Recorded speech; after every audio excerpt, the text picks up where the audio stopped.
로마서 7장. 형제 자매 여러분, 나는 지금 율법을 아는 여러분에게 말하고 있습니다. 여러분은 율법이 사람이 살아있는 동안에만 그 사람을 지배한다는 것을 알지 못합니까?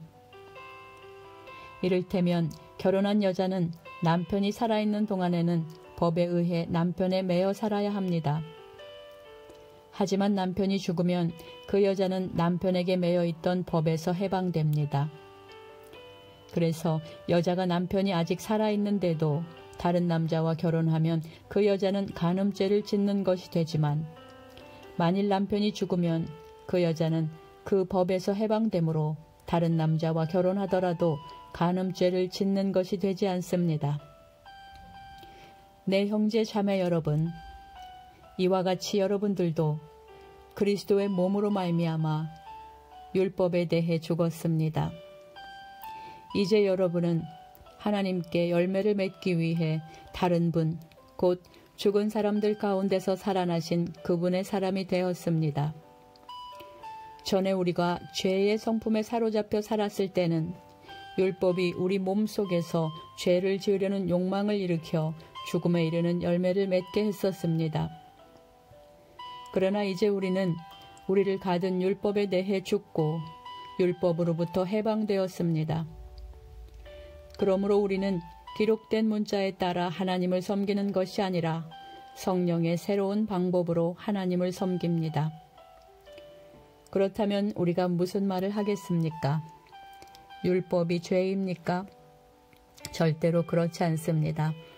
율법이 없었다면 나는 죄가 무엇인지 알지 못했을 것입니다. 율법이 탐내지 마라고 말하지 않았다면 나는 탐내는 것이 무엇인지 알지 못했을 것입니다. 그러나 죄는 이 계명을 이용하여 기회를 엿보아 내 속에서 온갖 탐심을 일으켰습니다. 율법이 없다면 죄는 죽은 것이나 다름없습니다. 전에 내가 율법과 상관이 없었을 때 나는 살아있었습니다. 그러나 계명이 들어오자 죄가 살아났고 나는 죽었습니다. 그래서 생명으로 인도해야 할 계명이 사실 나를 죽음으로 이끄는 계명이 되고 말았습니다. 죄가 계명을 이용하여 기회를 엿보아 나를 속였고 그 계명으로 나를 죽였습니다. 그러므로 율법은 거룩하며 계명도 거룩하고 의롭고 선합니다. 그렇다면 선한 것이 나에게 죽음을 가져다 주었단 말입니까? 절대로 그렇지 않습니다. 죄가 죄인 것으로 드러나도록 하기 위해서 죄는 선한 것을 이용하여 나에게 죽음을 가져왔습니다. 그리하여 죄는 계명을 통해 한층 더 죄의 참모습을 드러내게 된 것입니다. 우리는 율법이 영적인 것이라는 사실을 압니다. 그러나 나는 영적이지 못하며 죄의 노예로 팔린 몸입니다. 나는 내가 하는 일을 이해를 못하겠습니다. 내가 하고 싶어 하는 일은 하지 않고 미워하는 일을 행하고 있으니 말입니다. 내가 그런 일을 하면서도 그 일을 원하지 않는 것은 율법이 선하다는 것을 인정하는 셈입니다. 그런데 이제는 원하지 않는 일을 하는 존재는 내가 아니라 내 안에 살고 있는 죄입니다. 나는 내 안에, 다시 말해서 나의 죄악된 본성 안에 선한 것이라고는 하나도 존재하지 않는다는 사실을 압니다. 선을 행하려는 바람은 내게 있지만 선을 행할 수는 없습니다. 나는 원하는 선은 행하지 않고 원하지 않는 악을 행합니다.